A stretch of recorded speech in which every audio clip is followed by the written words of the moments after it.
Alright, so in the last session हमने basics देखा था what are EM waves produce कैसे होते हैं। तो ऑसिलेटिंग चार्ज जो है it produces oscillating electric field generates oscillating magnetic field again generates oscillating electric field so on so forth. तो ऐसा हमारे लिए हम electromagnetic waves we can generate by this way. Then we were looking at properties of electromagnetic waves. Okay, so I will quickly go through those properties again, and then we will continue क्योंकि कुछ properties discuss करना बाकी रह गए थे. So let me quickly go through the properties again. Okay, so we were looking at characteristics of EM waves.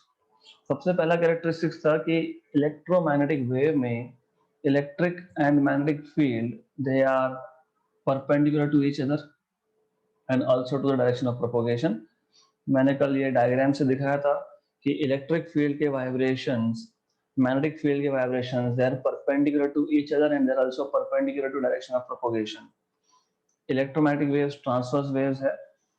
Then electric field vector और magnetic field vector का cross product आपको देता है direction of propagation of electromagnetic wave.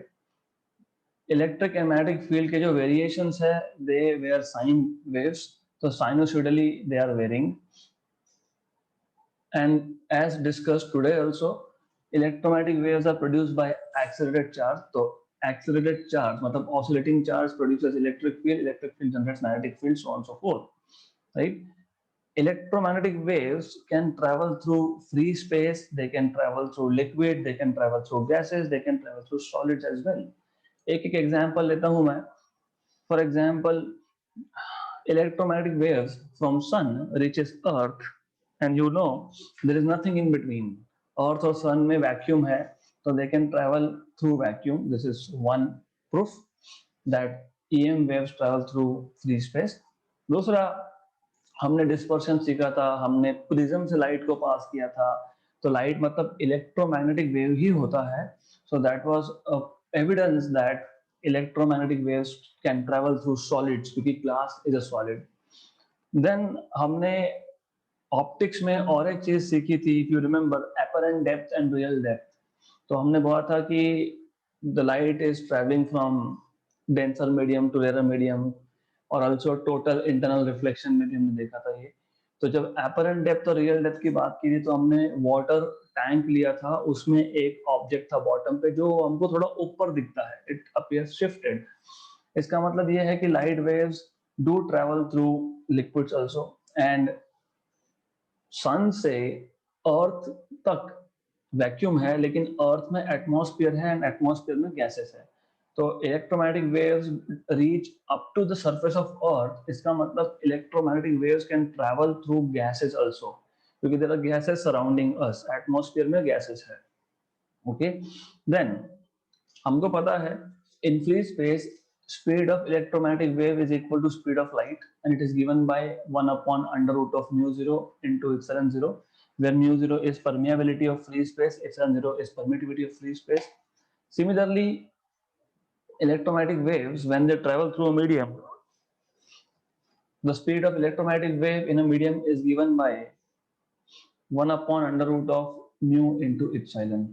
Okay, then कल last session में हमारा यहां तक हुआ था। Now here onwards we have to see what are properties of characteristics of EM waves. Okay, तो एक प्रॉपर्टी कल मैंने सिर्फ यहां पे आपको लिख के दिया था that electromagnetic waves obey principle of superposition, लेकिन ये सुपरपोजिशन प्रिंसिपल होता क्या है वो समझ लो, दैट इज इंपॉर्टेंट। तो ये आपको 12th में बहुत काम में आएगा। So I will go little slow, I want you to understand this. Imagination थोड़ा यहाँ पे आपको बढ़ाना पड़ेगा। सो लेट अस से हमारे पास दो या दो से ज्यादा वेव्स है, सो वी वांट मिनिमम 2 और more than 2 waves. For the sake of simplicity simplicity के लिए मैं यहाँ पे दोनों वेव्स का एम्पलीट्यूड सेम रखने वाला हूँ, just for the sake of simplicity. मैं वेवलेंथ सेम रखने वाला हूँ, एम्पलीट्यूड में चेंज करूंगा, राइट? तो I will be keeping wavelength of the two waves same, but amplitude I will keep different. Okay, just a minute. So we have, I am just drawing waves up to the scale. मैं properly draw करने वाला हूँ क्योंकि it is important for you to understand. ये है direction of propagation of wave. Okay, ये है amplitude of wave, मतलब डिस्प्लेसमेंट बोल सकते हो इलेक्ट्रिक फील्ड, क्योंकि इलेक्ट्रोमैग्नेटिक वेव में दो कंपोनेंट्स है, इलेक्ट्रिक एंड मैग्नेटिक। मैं मान लेता हूँ कि इलेक्ट्रिक फील्ड वाइब्रेशन से रहा हूँ वाई एक्सिस और वेव एक्स एक्सिस के डायरेक्शन में जा रहा है। ओके, वो डायरेक्शंस हम डिसाइड कर सकते हैं, हम बोल सकते हैं wave is propagating in z direction, electric field is vibrating in x direction, magnetic field is vibrating in y direction. वो हमारे ऊपर होता है। मैं बोल सकता हूँ wave is propagating in x direction and electric field is vibrating in y direction. तो अगर इलेक्ट्रिक फील्ड वाई डायरेक्शन में वाइब्रेट हो रहा है तो मैग्नेटिक फील्ड के जेड ही बचता है। ओके, यहाँ पे ये आपको याद रखने की जरूरत नहीं है, ये आपको सिर्फ समझना चाहिए कि प्रिंसिपल ऑफ सुपरपोजिशन क्या होता है। पहले आपका ये अपीयर हुआ था इन सब chapter, but I want to revise this because it is important for 12th। तो वी हैव टू वेव्स, तो let me draw two waves. तो हमारे पास दो वेव है। मैं सिर्फ इलेक्ट्रिक फील्ड वाइब्रेशन ड्रॉ कर रहा हूं, I am not drawing any other vibrations. So I want to keep this also up to the scale. मुझे ये प्रॉपर स्केल चाहिए, तो I have to mark some maximas and minimas. Okay, सो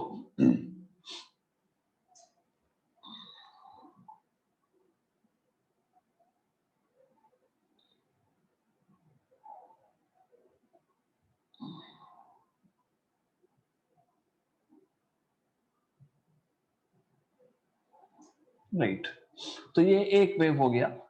तो as I said कि मैं यहाँ पे दो वेव्स कम से कम लूंगा और दोनों वेव्स का मैं वेवलेंथ सेम रखूंगा, मतलब crest to crest distance same रखूंगा, बट मैं उसका एम्पलीट्यूड चेंज करने वाला हूं। तो लेट मी चेंज एम्पलीट्यूड।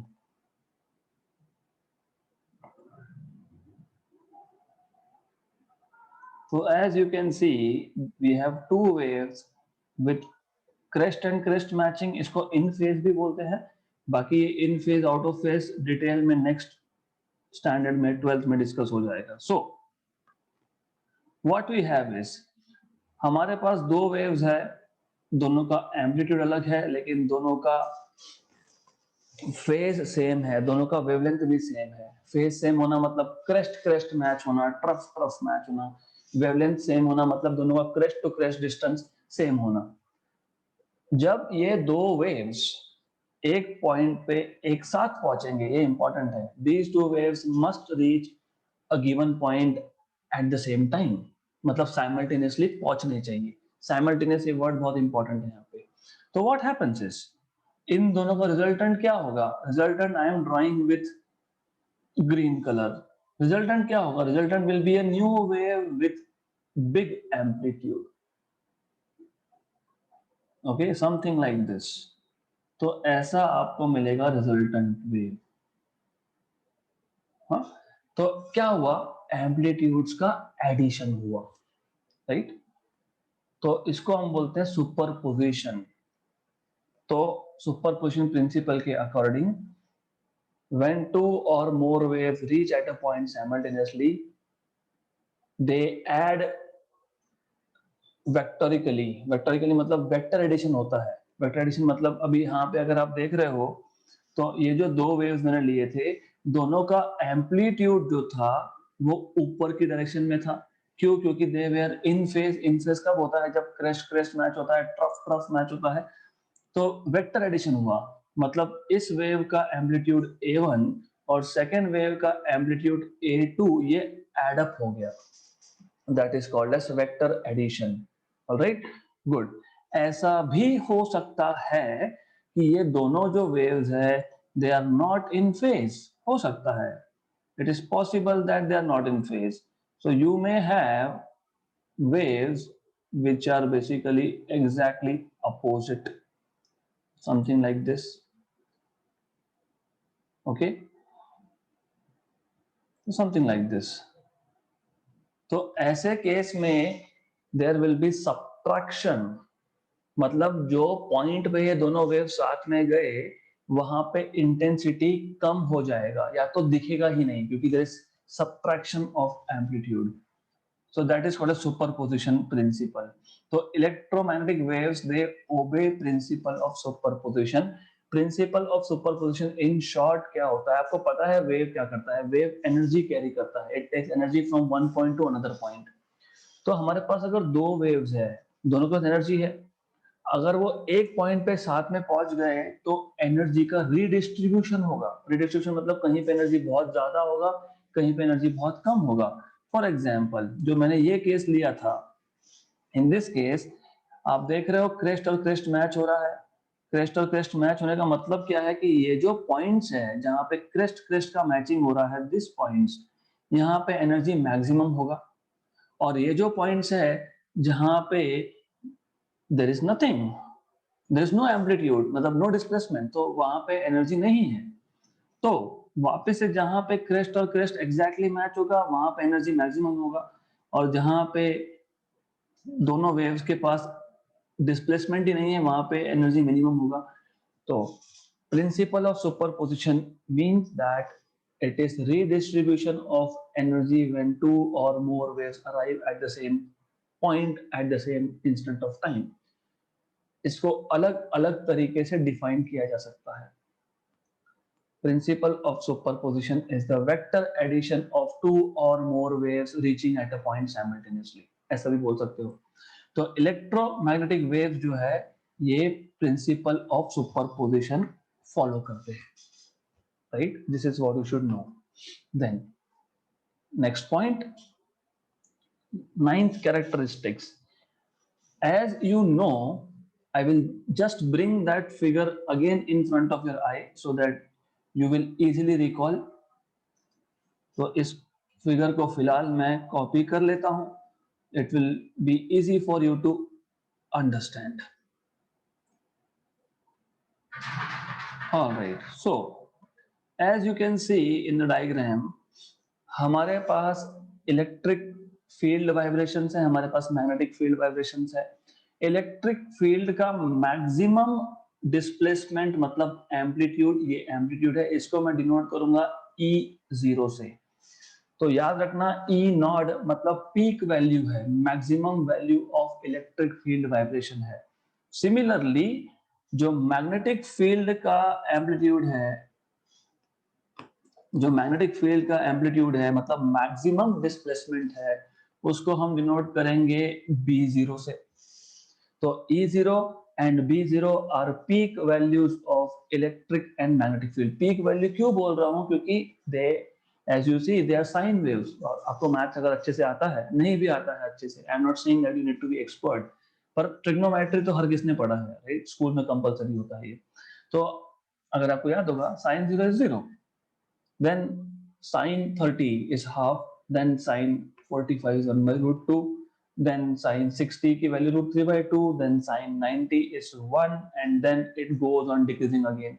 मतलब इंक्रीज होता है फिर डिक्रीज होता है फिर इंक्रीज होता है फिर डिक्रीज होता है, something like that.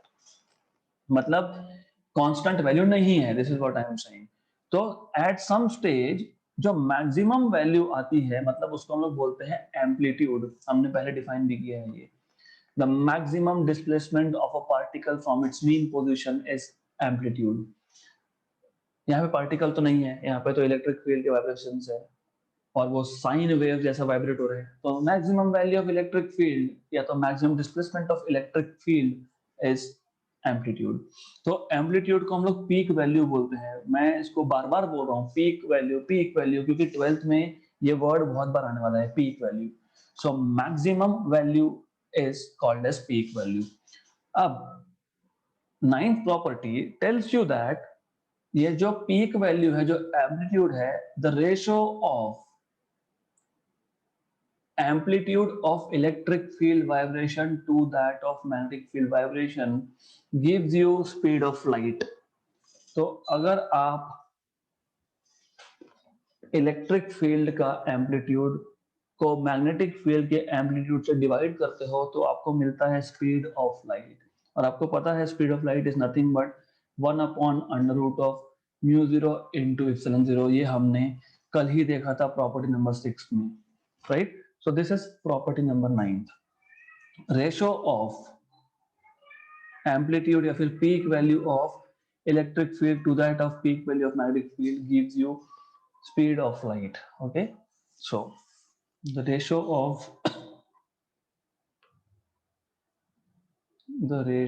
of the amplitudes of electric field and that of magnetic field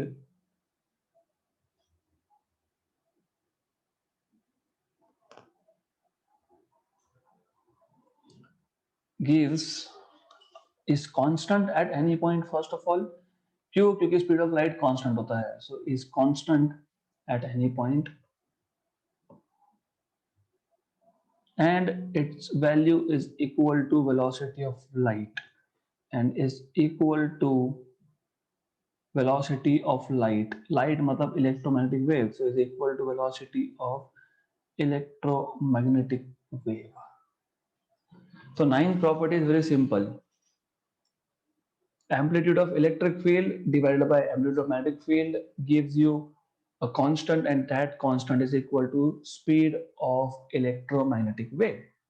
So I can write this as, therefore E0 by B0 is equal to C, which is equal to 1/√μ0 into epsilon 0, which turns out to be 3 into 10 power 8 meter per second. Right? Good. So then you should know one more thing, that is, I will delete this first. आपको basics पता होना चाहिए।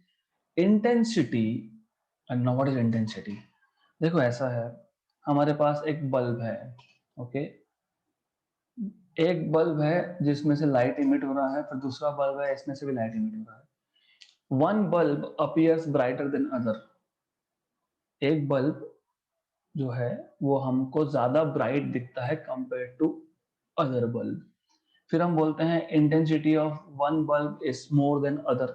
Intensity का मतलब क्या?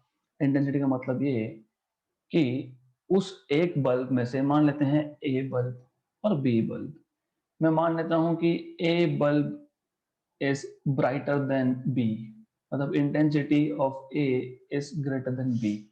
Size के ऊपर मत जाओ, we are not worried about size here. Intensity of A greater than B का मतलब है A appears brighter than B, है ना? ज्यादा ब्राइट दिखता है हमको। इसके दो रीजन हो सकते हैं। एक कि ए से नंबर ऑफ फोटॉन्स ज्यादा इमिट होते हैं पर second. So number of photons मतलब radiation, number of photons emitted per second is more from A than of B।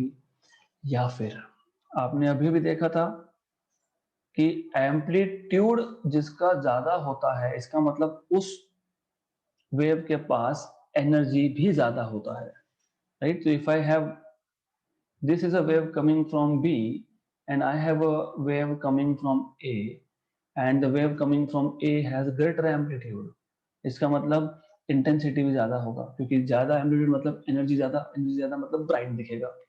तो 10th property is exactly that, intensity of electromagnetic wave is directly proportional to amplitude square. Okay, confusion कहाँ होता है? Confusion यहाँ होता है कि electromagnetic wave में दो कंपोनेंट्स है, इलेक्ट्रिक फील्ड और मैग्नेटिक फील्ड। फिर आप बोलोगे कि किसका एम्पलीट्यूड, इलेक्ट्रिक फील्ड का कि मैग्नेटिक फील्ड का? दोनों का। क्यों दोनों का? क्योंकि एज यू हैव सीन आपने ऑलरेडी देखा है यहाँ पे कि दोनों के दोनों इलेक्ट्रिक फील्ड हो या मैग्नेटिक फील्ड हो, दोनों के पीक एक ही टाइम पे आते हैं। जब इलेक्ट्रिक फील्ड का पीक है तभी मैग्नेटिक फील्ड का पीक है, राइट? तो intensity is proportional to amplitude square, मतलब intensity is proportional to amplitude of electric field square or intensity is proportional to amplitude of magnetic field square is the same thing, एक ही बात है ये। so you can write either ways, okay? then अगर मैं यहाँ पे constant of proportionality हटा, मतलब प्रोपोर्शनलिटी के साइन हटा दूं तो कांस्टेंट ऑफ प्रोपोर्शनलिटी लिखना पड़ेगा। तो for the case of electric field vector, constant of proportionality आता है हाफ इप्सिलॉन जीरो। तो intensity is equal to half epsilon zero E zero square, और मैग्नेटिक फील्ड के केस में आता है ये आपका 1/2 B zero square by mu zero, ऐसा आता है। आइडिया बहुत सिंपल है। इंटेंसिटी मतलब ज्यादा ब्राइट, ज्यादा ब्राइट मतलब ज्यादा एनर्जी। तो जिस वेव के पास एम्पलीट्यूड ज्यादा होगा उसका एनर्जी ज्यादा होगा, मतलब उसका इंटेंसिटी ज्यादा होगा। तो intensity is proportional to square of amplitude. लेकिन किसका स्क्वायर? यहाँ पे दो कंपोनेंट है, इलेक्ट्रिक फील्ड। तो इलेक्ट्रिक फील्ड का एम्पलीट्यूड की बात चल रही है या मैग्नेटिक फील्ड की एम्पलीट्यूड की बात चल रही है? तो दोनों की ही बात चल रही है यहाँ पे, क्योंकि दोनों का पीक पॉइंट सेम टाइम पे आता है। जब इलेक्ट्रिक फील्ड पीक पे होगा तभी मैग्नेटिक फील्ड पीक पे होगा, right? Because they are in phase. So this is next property. So intensity of wave is proportional to square of amplitude. Okay. So I will just move this thing here. Okay. Okay. So we can write the intensity of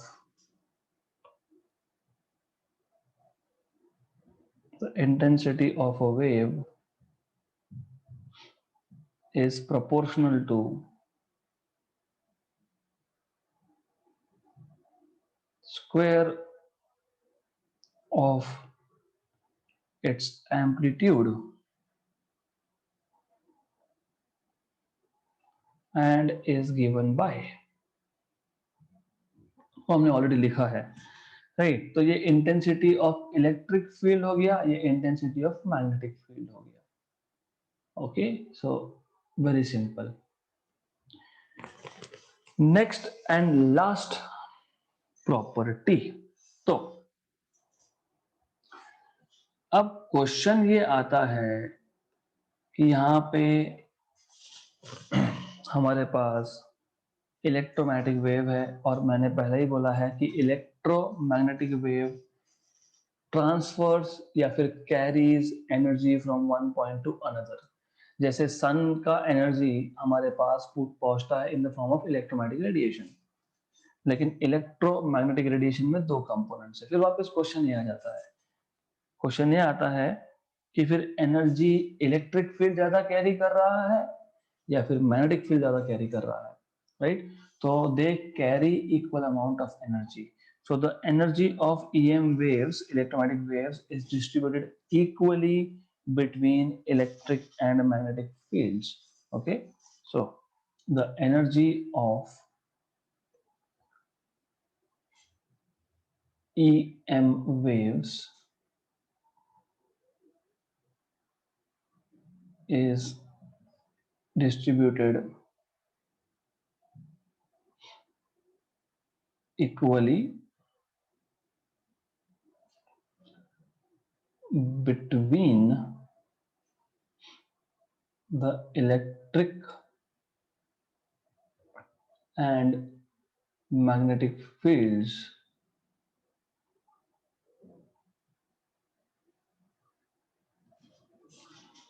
right? So these are all the properties of characteristics of electromagnetic radiation, EM waves, or to say. Okay, so let's solve some numericals, okay, because it is purely theoretical chapter. तो थोड़े से अगर हम numericals कर लेंगे तो we will be little relaxed from theory. So calculate the velocity of EM waves in vacuum. हमको already पता है it is 3 into 10 power 8 meter per second. But let's calculate. Okay. So pretty simple question.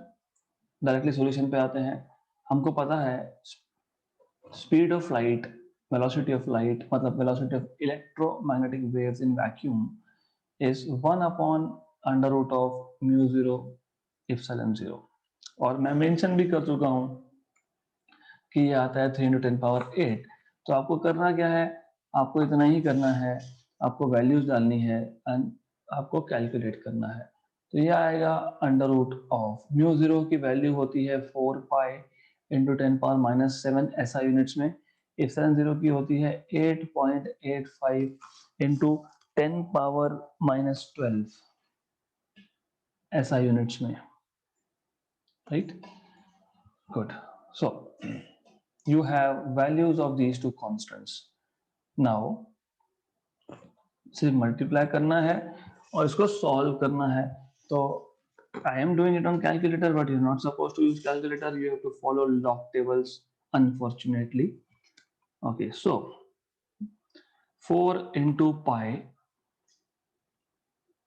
will give me 12.56 into 8.85 will give me 111.156. Okay, और मैं क्या करता हूँ फिर, I will have this under root of 111.156 into 10 power minus 12 or minus 7 minus 19. Okay, तो अब मैं ऐसा करता हूं, सिर्फ इस पॉइंट को या तो यहां पे प्लेस कर दो या फिर यहां पे प्लेस कर दो. Okay, just for the sake of making this even number. ये 10 पावर जो हमने 10 पावर लिखा है यहाँ पे माइनस 20, इसको प्लस 20 करने के लिए हमने ये छोटा सा एडजस्टमेंट किया है. दैट्स इट, सिंपल सी चीज है. राइट, तो अब what we can do is हम इसका स्क्वायर रूट ले लेते हैं. तो ये जो डिनोमिनेटर में है उसका स्क्वायर रूट ले लेते हैं हम. तो 111.156 का स्क्वायर रूट ले लेते हैं हम. तो let's see what we get. We get 33.34. तो ये आता है आपका 1/33.34 इंटू 10 पावर माइनस 20 का रूट माइनस 10. तो ये तो ऊपर जाएगा तो 10 पावर 10 हो जाएगा. और 1/33.4 this will be 1/33.4 will be, just a minute. तो 1 अपॉन ये आ जाता है आपका 0. तो 1/33.34 आपका जाता है 0.029993941 इंटू 10 पावर प्लस 10. तो आ गया आपका ये 2.9999 इंटू 10 पावर 8, मतलब रफली 3 into 10 power 8 meter per second. तो मैंने आपको कल बताया था इसलिए कि हम 3 इंटू 10 पावर 8 जो है वो अप्रोक्सीमेटली लेते हैं, क्योंकि exact value turns out to be 2.999 something something something into 10 power 8 meter per second. Right, तो इजी है, ये आपको लॉग टेबल से करना पड़ेगा. And I have the privilege of using calculators, but you don't have. So unfortunately, you'll have to use log tables. Next question. In free space, अभी जैसे ये वर्ड सुना ना, in free space मतलब speed of light is 3 into 10 power 8 meter per second. तो ज्यादा उस पे ये मत करना. फ्री स्पेस बोला है तो स्पीड ऑफ लाइट आप सीधा 3 into 10 power 8 meter per second use कर सकते हो. In free space, an electromagnetic wave of frequency 28 megahertz travels along the x direction. मतलब डायरेक्शन ऑफ प्रोपोगेशन दिया है, मतलब आपको बोला है कि जो वेव है वो x डायरेक्शन में आगे जा रहा है. मैं यहाँ पे सिर्फ एक्सिस ड्रॉ करूंगा, I will not draw the whole wave again, right? The amplitude of electric field is 9.6 volt per meter along y axis. तो इलेक्ट्रिक फील्ड के जो वाइब्रेशंस है वो along y एक्सिस है, right? What is the amplitude and direction of magnetic field? So this is the joke. Why it is joke? Because हमको पता है, क्या पता है हमको? What we know is, हमको पता है अगर डायरेक्शन ऑफ प्रोपोगेशन x है, इलेक्ट्रिक फील्ड के वाइब्रेशंस अगर y के अलोंग है, तो फिर मैग्नेटिक फील्ड के वाइब्रेशंस z के अलोंग ही होंगे। So magnetic field vibrations will go only along z axis, ये तो हमको पता है। तो डायरेक्शन तो हमको ऑलरेडी पता है, राइट? सो अभी क्या करना है फिर हमको? We are just suppose to find out amplitude of magnetic field. तो गिवन क्वांटिटी में what is given to us? Frequency which we will not need, हमको जरूरत ही नहीं पड़ेगी इसकी, फिर भी लिख देता हूं दिया है तो। देन आपको क्या बताया है? आपको बताया है इलेक्ट्रिक फील्ड का एम्पलीट्यूड मतलब पीक वैल्यू, E0 वैल्यू दी है 9.6 अलोंग y, तो मैं इसको लिख सकता हूँ j cap volt per metre. सिर्फ डायरेक्शन स्पेसिफाई करने के लिए मैंने j कैप लिख दिया। हमको फाइंड क्या करना है? हमको फाइंड करने के लिए बोला है what is magnetic field amplitude. Okay, formula मैंने अभी अभी आज ही एक प्रॉपर्टी में कैरेक्टरिस्टिक में लिख के दिया, that E0 by B0 is equal to constant C, और ये तो वैसे भी कांस्टेंट है तो मैं यूज कर सकता हूँ, C की वैल्यू पता है, तो फ्रीक्वेंसी की जरूरत नहीं पड़ेगी हमको यहाँ पे, we don't need frequency। तो solution is very simple, so you will write down B0 is equal to E0 by C। तो B0 is equal to E0, E0 is 9.6, okay, by C, C is 3 into 10 power 8, right? Good. So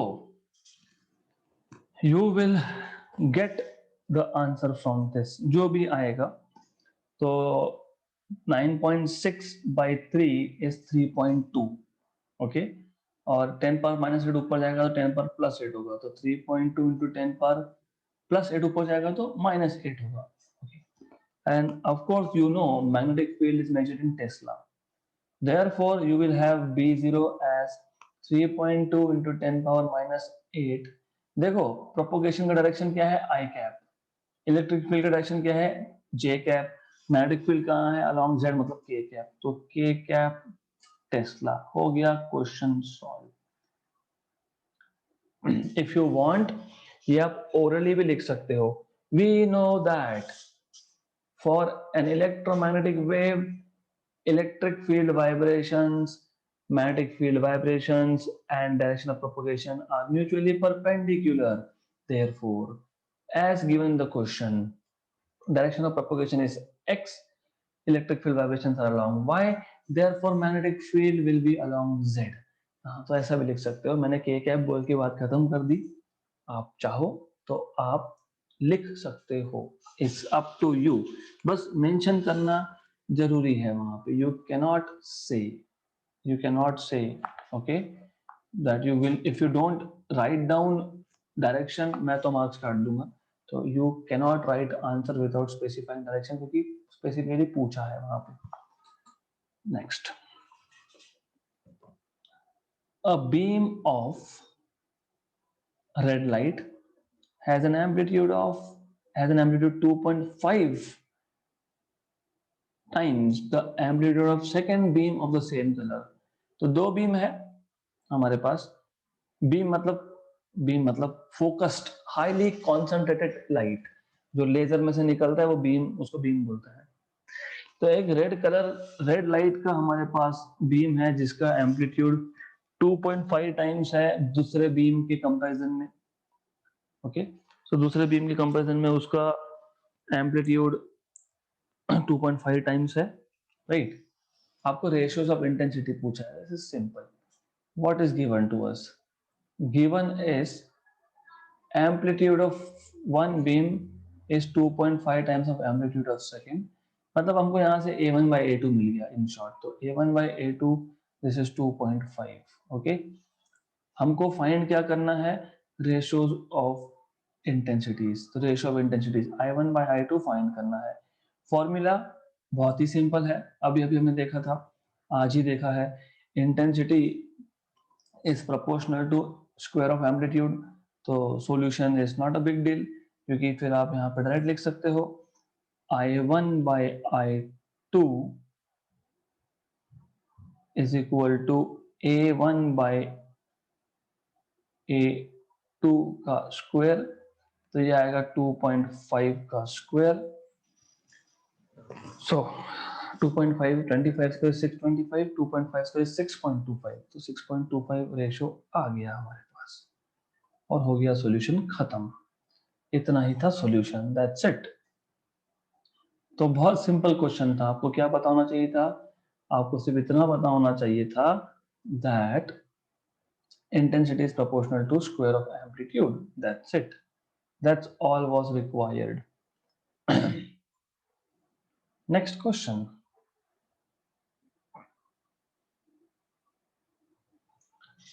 An electromagnetic an electromagnetic wave of frequency 50 hertz travels in vacuum. What is vacuum? Vacuum में speed होता है 3 into 10 power 8 meter per second along positive x-axis and E bar at a particular point x and at a particular instant of time t is 9.6 j cap.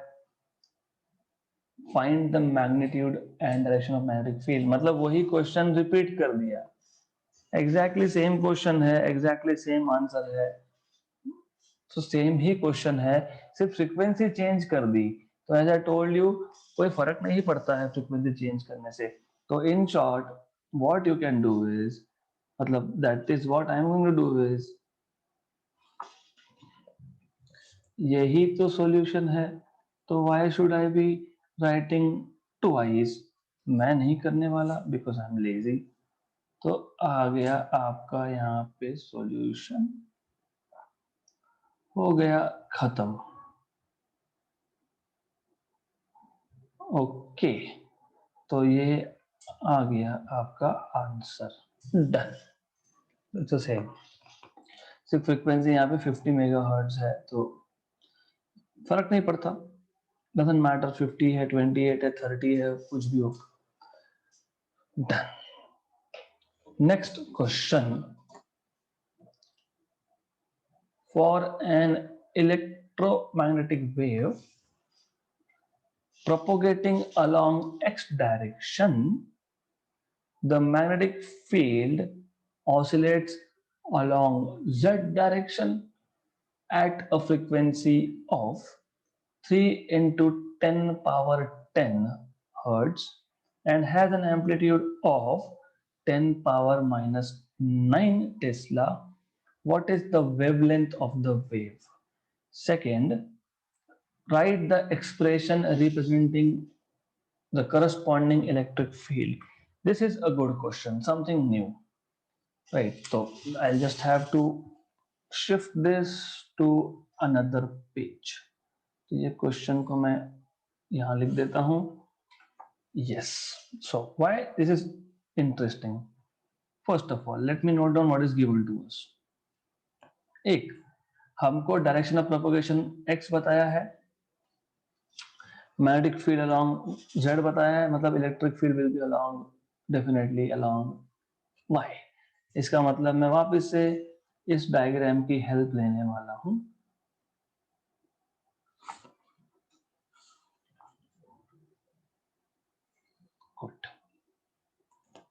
Okay, तो here we have electric field along y. What they are saying, they are telling us, they have given us frequency 3 into 10 power 10 hertz, hertz मतलब 1/second, और उन्होंने ये बोला है कि magnetic field का amplitude है 10 पावर माइनस 9 अलोंग z, मतलब along k cap Tesla. they have told us to find two things. एक, we are supposed to write down, find what is wavelength. Second, we are supposed to write down electric field in the form of equation, mathematical equation. और आपको याद होगा, मुझे अभी तक answer नहीं मिला है वैसे, बाय द वे। मैंने someone asked me कि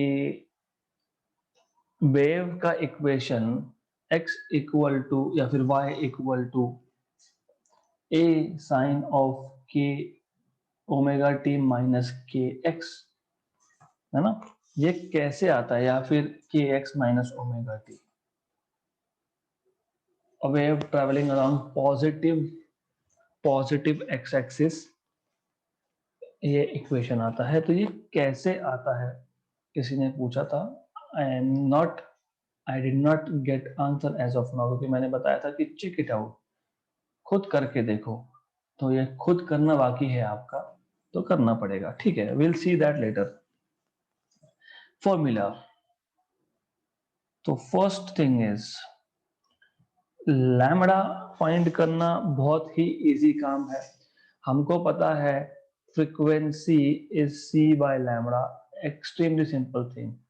दूसरा, इलेक्ट्रिक फील्ड, मैं बार बार बोल रहा हूं, इलेक्ट्रिक फील्ड हो मैग्नेटिक फील्ड हो, they vary as sine waves, तो दे आर वेव्स। और वेव का मैथमेटिकल एक्सप्रेशन हमको पता है, अभी लिखा था मैंने, क्या लिखा था, y, है ना, यहाँ पे y मतलब electric field, y equal to amplitude sine of k x minus omega t, ऐसा लिखा था। Okay good. तो यहाँ पे y मतलब इलेक्ट्रिक फील्ड का डायरेक्शन है, एम्पलीट्यूड a मतलब E0, मैंने यहाँ पे भी बताया कि इलेक्ट्रिक फील्ड या मैग्नेटिक फील्ड का एम्पलीट्यूड हो तो इलेक्ट्रिक फील्ड का एम्पलीट्यूड E0 लिखते हैं, मैग्नेटिक फील्ड का एम्पलीट्यूड B0 लिखते हैं। Just now we have discussed sine of k x minus omega t. तो ये फॉर्मूला पता होना चाहिए, सेम है, सिर्फ y की जगह पे E, एम्पलीट्यूड A की जगह पे जो मैक्सिमम एम्पलीट्यूड होगा इलेक्ट्रिक फील्ड का, मैक्सिमम डिस्प्लेसमेंट होगा E0, वो लिखेंगे, दैट्स इट। तो ये फॉर्मूला आपको पता होना चाहिए। Then if you know all this, it is pretty simple. एक केस तो सिंपल है, हमको क्या पूछा है, हमको वेवलेंथ पूछा है, हमको फ्रीक्वेंसी का फॉर्मूला पता है c बाय लैम्बडा, तो लैम्बडा क्या आएगा, c बाय, सिंपल। तो लैम्बडा क्या आएगा, c 3 इंटू 10 पावर 8, क्योंकि कांस्टेंट होता है। न्यू कितना दिया है, 3 इंटू 10 पावर 10, मतलब हमको वेवलेंथ मिल गया, 3 3 कैंसिल, 10 पावर प्लस 8 और नीचे से माइनस 10 आया, तो 10 पावर माइनस 2 मीटर आ गया हमारे पास वेवलेंथ। 10 पावर माइनस 2 मीटर मतलब कौन सा वेव होता है, ये हम नेक्स्ट सेशन में देखेंगे। मतलब कौन सा, मतलब विजिबल होता है क्या, इंफ्रारेड होता है क्या, रेडियो होता है क्या, वो हम कल देखेंगे, क्योंकि as you see we will be discussing whole electromagnetic spectrum. Okay, so by the way just to tell you, 10 power minus 2 मतलब 1 सेंटीमीटर, मतलब ये रेडियो वेव्स आता है, मतलब ये वही वेव है मोर और लेस जिससे आप मुझे सुन पा रहे हो, टेली कम्युनिकेशन में भी होता है वो, मोर और लेस। Okay good. देन हमको इसका इलेक्ट्रिक फील्ड का इक्वेशन लिखना है, तो मैंने ऑलरेडी लिखा है E equal to E0। Okay, वैसे बाय द वे आप E0 फाइंड कर सकते हो, कैसे फाइंड कर सकते हो, क्योंकि हमको B0 पता है, हमको C पता है, तो हमको E0 भी मिल जाएगा, वो हम लास्ट स्टेप में देखेंगे। Sine of k x minus omega T,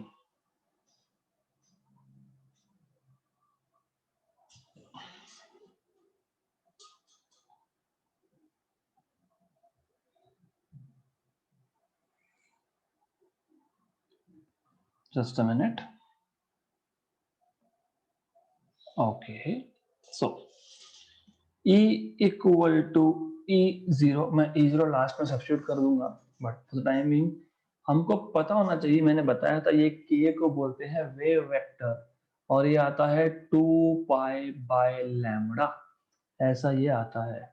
okay, K is wave vector which is 2 pi by lambda, और X as it is, omega होता है 2 पाई फ्रीक्वेंसी तो मैं 2 पाई बाहर निकाल सकता हूं, तो मुझे मिलेगा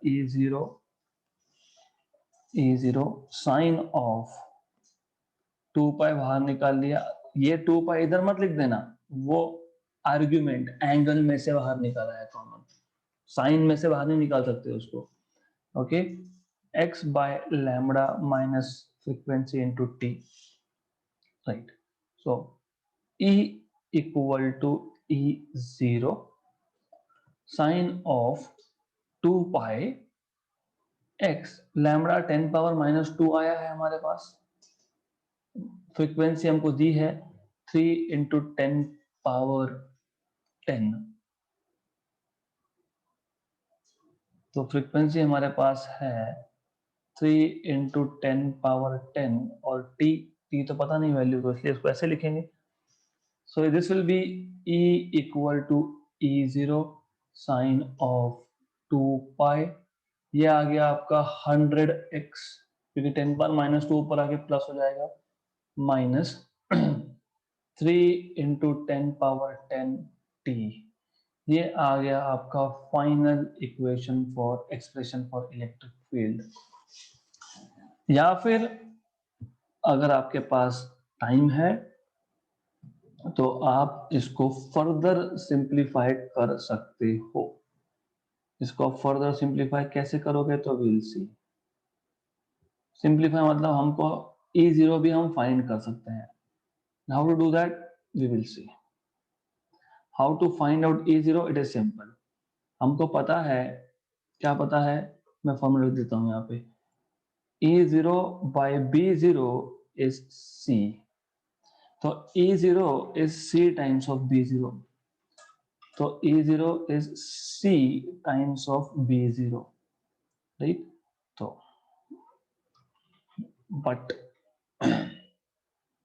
but E0 is C times of B0, therefore E0 is equal to C 3 × 10⁻8 into B0 is 10⁻⁻9। By the way, there is something that we have missed, जो हमको लिखना चाहिए था, क्योंकि डायरेक्शन भी स्पेसिफाई करनी पड़ेगी। तो इलेक्ट्रिक फील्ड अलग y है, तो मुझे यहाँ पे j कैप लिखना पड़ेगा। That's it। तो ये आपका आ गया 3 × 10⁻⁻1 मतलब 0.3। मतलब मैं इसको लिख सकता हूं therefore E is equal to 0.3 sine of 2 pi 100x minus 3 × 10⁻10 t j cap, ये आ गया आपका final expression for electric field. तो इट वाज सो सिंपल, बहुत ही सिंपल था ये। There's nothing, extremely simple। Okay, तो सिर्फ एक वेव को मैथमेटिकली कैसे रिप्रेजेंट करते हैं ये फॉर्मूला याद होना चाहिए, और ये हमारा ऑलरेडी थियरी पार्ट में कवर हुआ है विदाउट प्रूफ, लेकिन कवर हुआ है how to represent a wave mathematically. Next question,